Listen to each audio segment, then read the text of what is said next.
Benvolgudes i benvolguts compatriotes. Quan s'acaba un any i en comença un de nou, les persones acostumem a fer-nos bons propòsits. Coses que tenim pendents, reptes o objectius ajornats, desitjos no del tot complerts.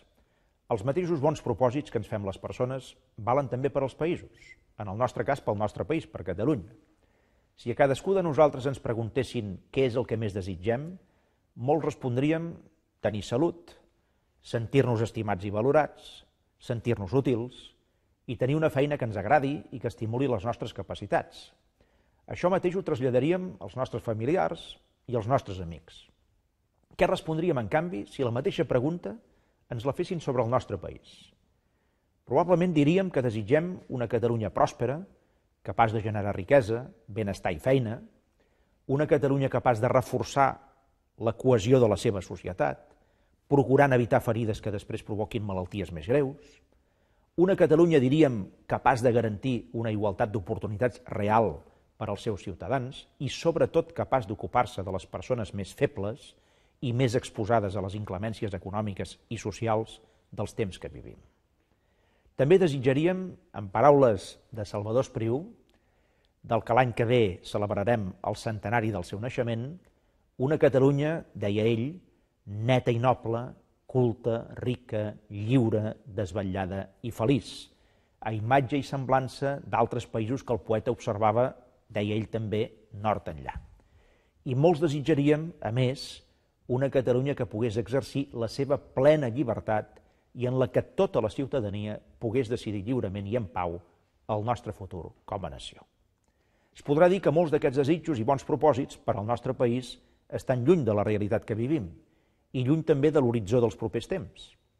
No puc negar, perquè sempre he procurat no amagar la veritat i fer front a les dificultats de cara, que la gravetat del moment és molt gran i preocupant, en alguns aspectes fins i tot angoixant. Tanmateix, també sé que les dificultats no es vencen amb resignació, sinó amb esperit de superació. Que els obstacles no es salven amb falta d'esma, sinó amb empenta i determinació. I que els reptes no es superen amb indiferència, sinó amb compromís i també amb passió. Qui està disposat a lluitar pot sortir-se'n o no, pot guanyar o pot perdre, però qui no lluita ja ha perdut. Fa un any us deia que el 2012 seria un any d'exigència i també d'esperança.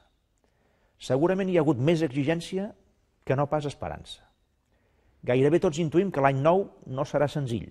Encara hi ha moltes incerteses, molts interrogants, molts problemes que s'amunteguen sobre les nostres taules. Però sobretot procurem que l'exigència, la gravetat i la duresa dels temps actuals no malmetin ni enterrin la nostra esperança. I aquelles persones que aquesta esperança l'han perduda, per les adversitats que la vida posa en el nostre camí, les hem d'ajudar, entre tots, a recuperar-la. Fa poques setmanes, amb motiu de les darreres eleccions catalanes, vàrem comprovar que tenim un país compromès i ben viu.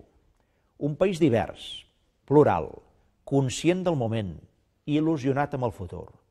Molts de vosaltres vàreu participar en unes eleccions en les que 7 de cada 10 persones en edat de votar varen anar a les urnes. Mai des de l'any 1980 hi havia hagut una participació tan alta en unes eleccions al Parlament de Catalunya. És un signe clar de vitalitat i de compromís i de maduresa democràtica. És una manera de dir que cadascú de nosaltres és una part, si voleu, petita, però molt important, del mosaic del nostre país. És una manera de dir que volem ser protagonistes del nostre destí com a poble i com a societat i que cadascú de nosaltres és una baula d'una cadena que té tot el sentit si hi som tots. Una majoria de catalanes i de catalans vol construir un país nou. Arrelat, si voleu, a la terra mil·lenària, però mirant cap amunt. El gran sentit d'un país nou és garantir el màxim benestar cívic, espiritual i material dels seus ciutadans. No hi ha projecte nacional sense projecte social i no hi ha projecte social sense projecte nacional. Benestar i justícia al costat de les llibertats nacionals. Aquest estat és i serà la lluita de tantes i tantes generacions de catalanes i de catalans per al futur d'aquest país.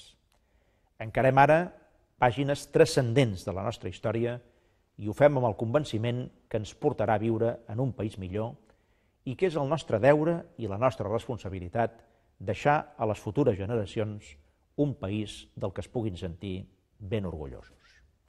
Us desitjo una bona entrada d'any en companyia dels vostres familiars i amics. Procurem entre tots que l'any nou sigui una mica millor que el que ara acaba i que els nostres propòsits, tant personals com col·lectius, arribin a bon port. Visca Catalunya!